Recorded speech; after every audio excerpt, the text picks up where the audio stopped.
Kita ni kadang-kadang duk dengar bukan wah doktor, duk dengar orang ramai duk kecek. Jangan makan obat ni. Penyebab sakit buah pinggir. Jangan makan obat ni, jangan makan obat tu. Lepas tu duk percaya, lepas tu kita pun tak makan. Lepas tu duduk tak lama tu gak kena buah pinggir. Sebenarnya obat ni lah hak mencegah kita daripada kena buah pinggir.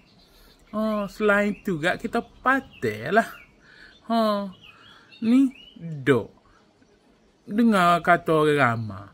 Makan obat tu kena buah pinggir. Dok.